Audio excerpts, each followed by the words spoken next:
बंटी अभी अंदर पानी पीने गया ही था कि ढाबे का मालिक सरदार फूल सिंह चिल्ला पड़ा। कहाँ मर गया?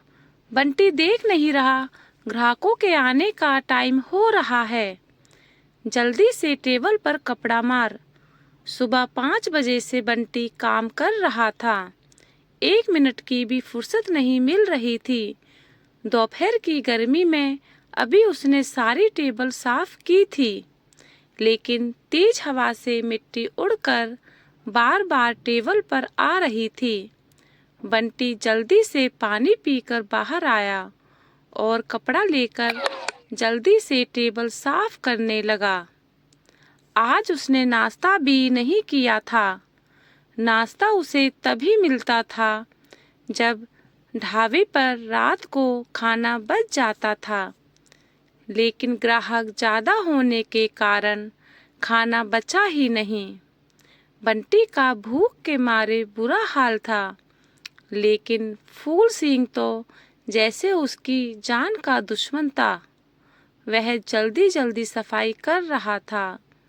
तभी सामने के ऑफिस में लंच का समय हो गया। थोड़ी देर में पूरा ढाबा ग्राहकों से भर गया।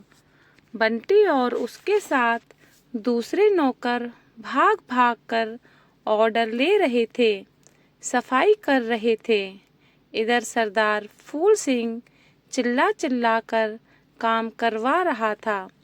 अपने नौकरों से उसे कोई मतलब नहीं था। उसे बस गले में आ रहे पैसों से मतलब था। बंटी का असली नाम कोई नहीं जानता था। सब उसे छोटू कहकर बुलाते थे। लंच टाइम के बाद भी करीब 4 बजे तक ढाबे पर कोई न कोई आता रहा। साफ सफाई के बाद फूल सिंह ने देखा कि थोड़ा खाना बच गया है, तो वह बोला, चलो तुम लोग भी जल्दी से खाना खा लो, फिर शाम के खाने की तैयारी करो।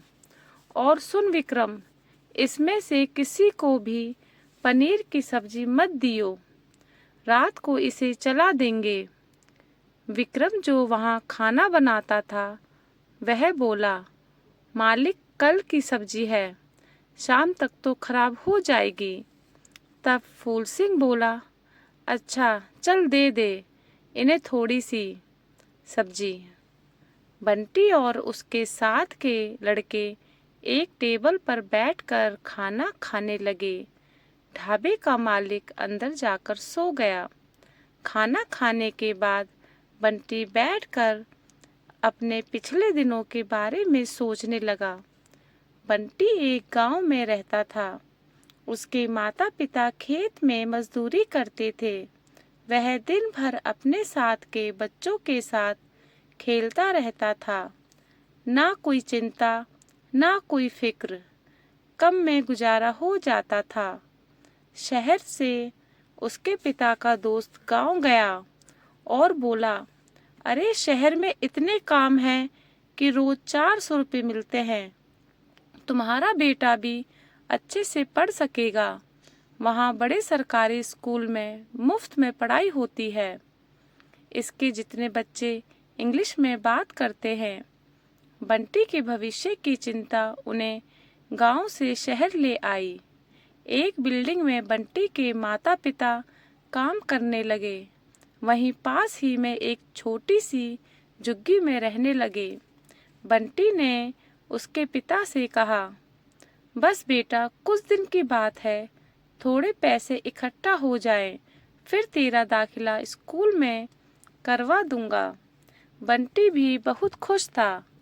पिता का वह दोस्त रोज घर आ जाता था। शाम को बंटी के पिता उसके साथ जाने लगे। उसने उन्हें शराब पिलाना शुरू कर दिया। कुछ ही दिनों में बंटी के पिता को शराब की ऐसी लत लगी कि उसने काम पर जाना छोड़ दिया। अब वह दिन भर शराब पीकर पड़ा रहता। बंटी की माँ मजदूरी करके लाती, तब कहीं चूल्हा जलता। बंटी की माँ घर में कलेश करती।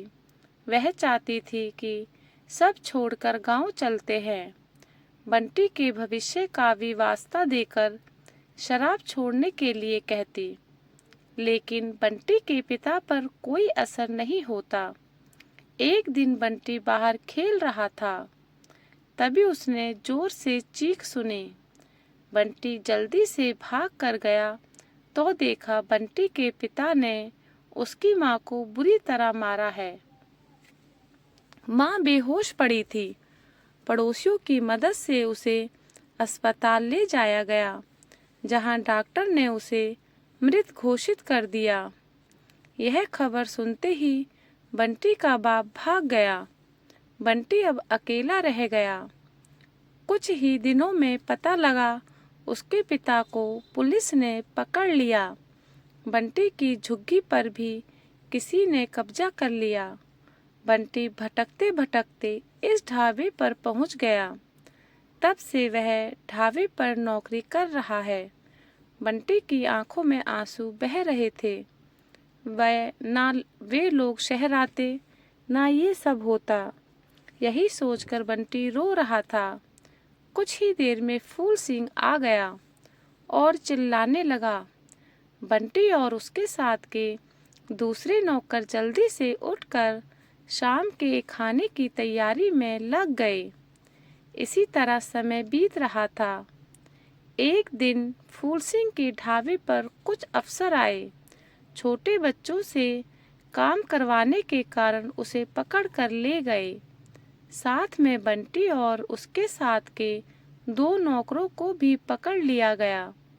बंटी से थानेदार ने पूछा, लड़के, तेरा गांव कहाँ है? तेरे माँ बाप कहाँ हैं? बंटी उन्हें सारी बात बता देता है। यह सुनकर थानेदार किसी से फोन पर बात करता है। फिर बंटी को एक एनजीओ की मदद से अनाथ आश्रम भेज दिया जाता है। बंटी अब अनाथ आश्रम में रहता है। वहाँ भी उसे काम करना पड़ता था। इसके साथ बड़े लड़के उसे मारते भी थे। सब सहकर भी बंटी कुछ नहीं बोलता था। बस उसे समय पर खाना मिल जाता था। एक दिन बंटी के अनाथ आश्रम में एक थानेदार आया। उसने बंटी से बात की। वह बंटी को अपने साथ ले गया। बंटी के पिता की सजा पूरी होने वाली थी। उन्होंने बहुत मेहनत से जेल में काम किया, जिससे उनकी आगे की सजा माफ हो गई। थानेदार को उनसे हमदर्दी हो गई थी। उनके पछतावे को देखते हुए उसने बंटी को ढूंढने का वादा किया। आज बंटी को देखकर उसके पिता उससे लिपटकर बहुत रोए। उन्हें देखकर बंटी भी रोने लगा। जेल में किए काम के पैसे लेकर बंटी के पिता ने वापस गांव जाने का फैसला किया। बंटी अपनी माँ को खोकर और कुछ कड़वी यादों को लेकर अपने पिता के साथ वापस अपने गांव आ गया।